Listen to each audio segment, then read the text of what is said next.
les trois dimensions du carême, hein, prière, jeûne et aumône, voilà, qui est bien signifié dans l'Évangile, hein, que nous avons toujours le mercredi des cendres, et puis donc un peu des phrases qui reviennent en boucle, hypocrite.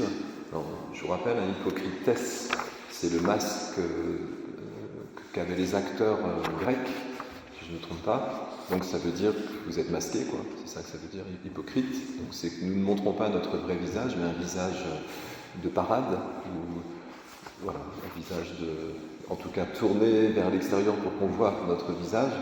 Et puis vous avez à l'inverse Jésus qui nous dit, ben non, ben retourne à l'intérieur, et dans le secret, ton Père sait ce qui se vit en vérité, quoi. Voilà.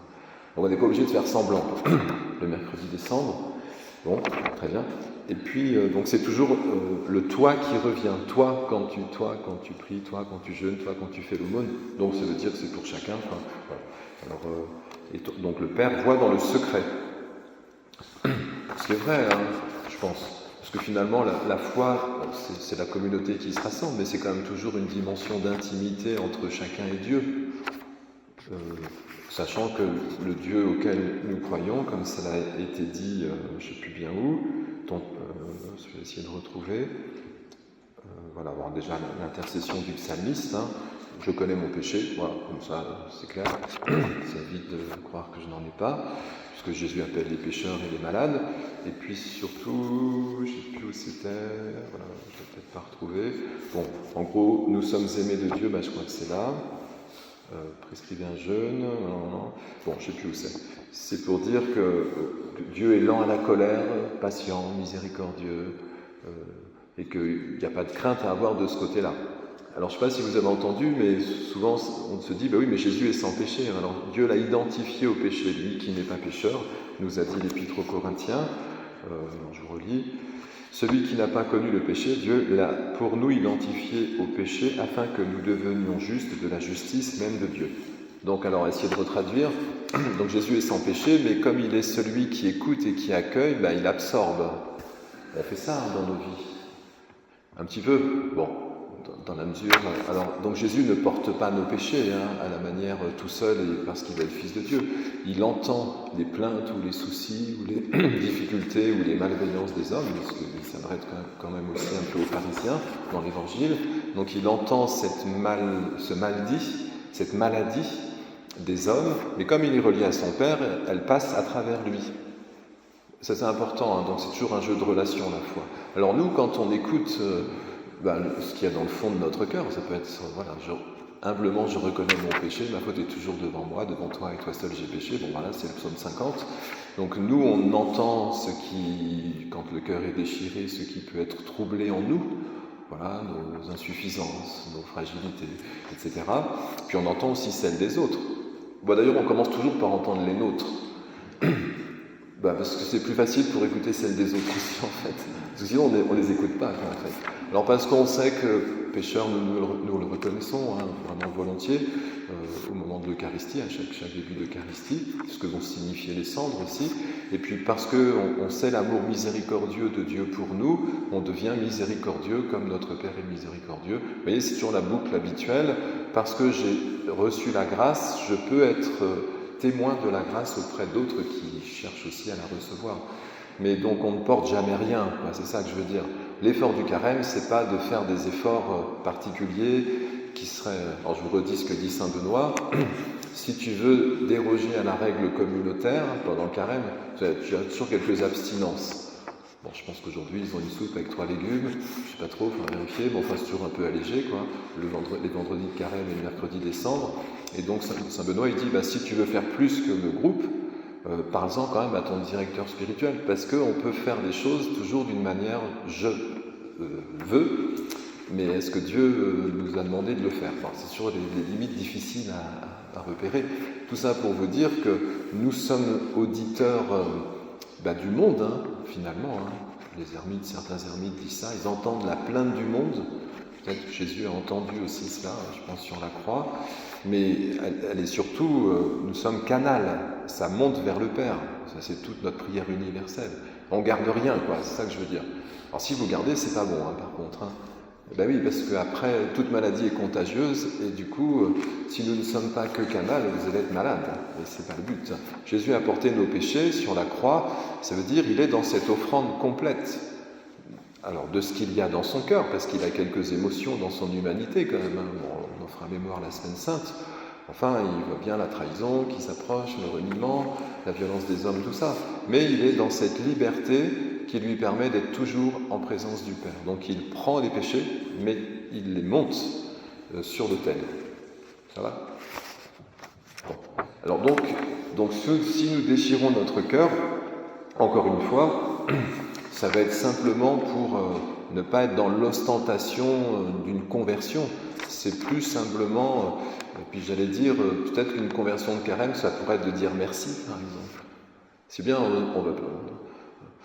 Alors, vous savez que le jugement n'est pas bon, hein. Mais ça, je l'ai commenté il n'y a pas longtemps, bon, c'est pas forcément vu, mais le péché, c'est quand on met la main sur quelqu'un d'autre ou sur soi-même. C'est une appropriation. Donc, nous entendrons, je crois, le premier dimanche de carême, les 3 tentations de Jésus. Je ne sais pas si c'est moi qui viens à Seillac, on est sûrement à la messe. C'est possible, donc on va faire une bande-annonce, quoi. Donc Jésus, on lui propose 3 fois de s'approprier la création, première tentation, la deuxième les hommes, et la troisième Dieu. Bon, vous réécouterez, hein, si on ne se voit pas, là, le texte qui sera proposé.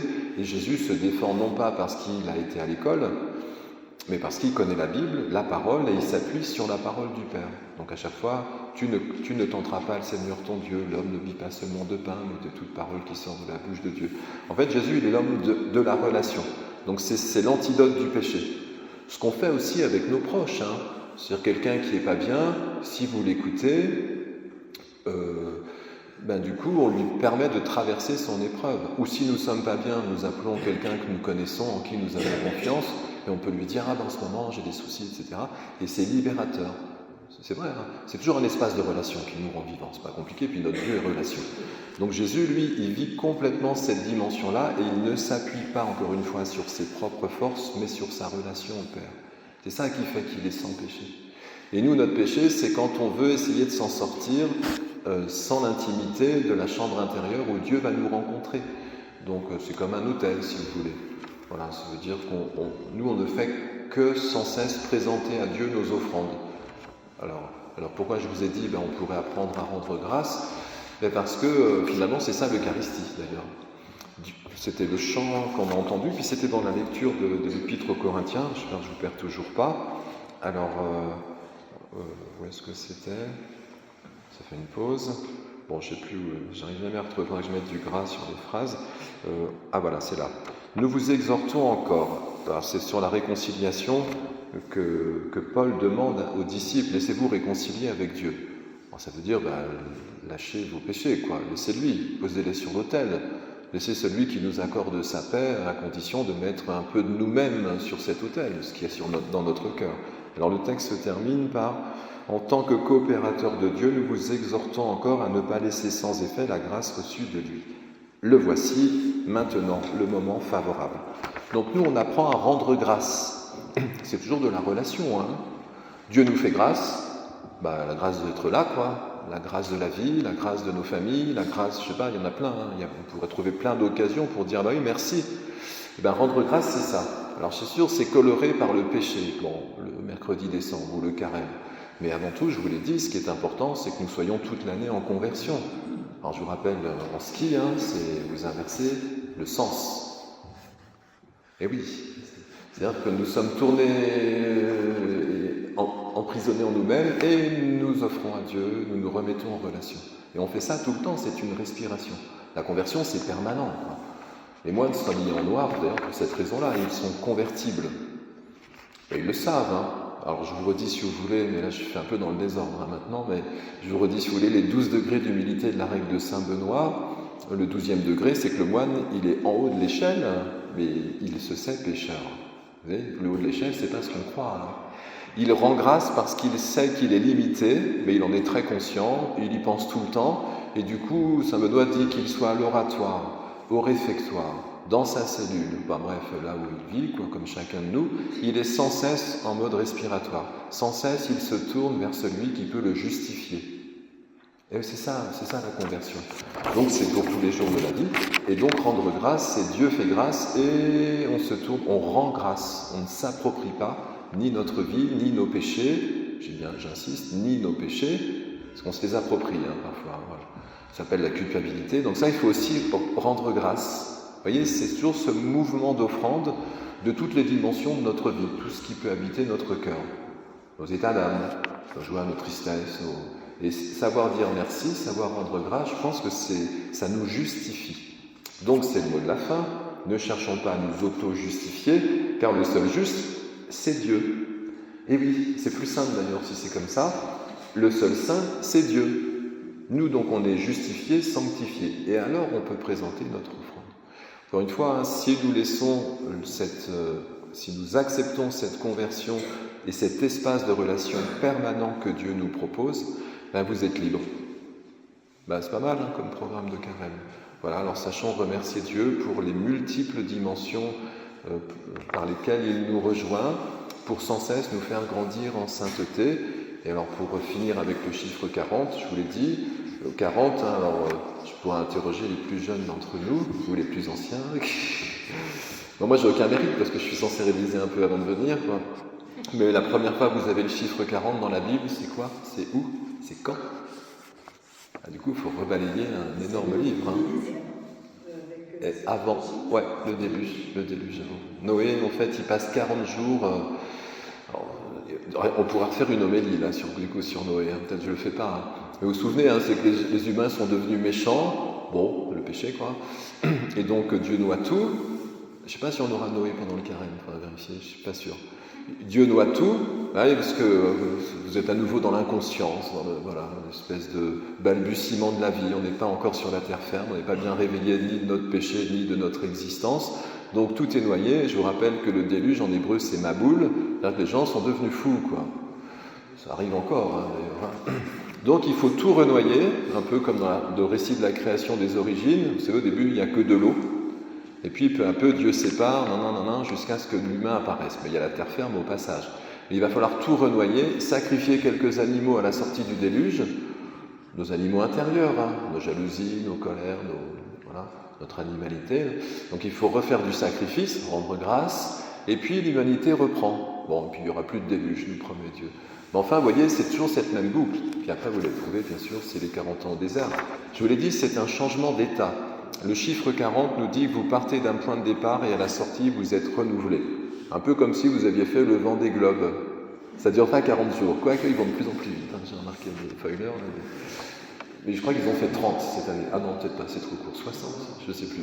Je ne suis pas le sport assez bien, mais tout ça pour... Mais enfin, ils disent tous qu'ils ne sont plus les mêmes à la sortie. Vous avez fait un long séjour dans l'océan, dans le désert, seul avec vous-même.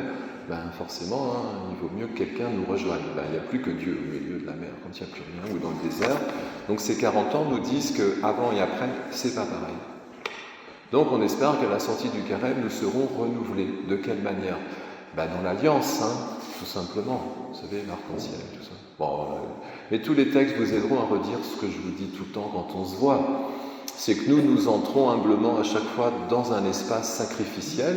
On dépose 2-3 trucs sur l'autel de notre vie, de la semaine, ou je ne sais trop, de nos vacances, de notre quotidien, et Dieu transfigure l'offrande. Et donc, du coup, cette transfiguration fait que vous êtes un peu plus fils de Dieu à chaque fois.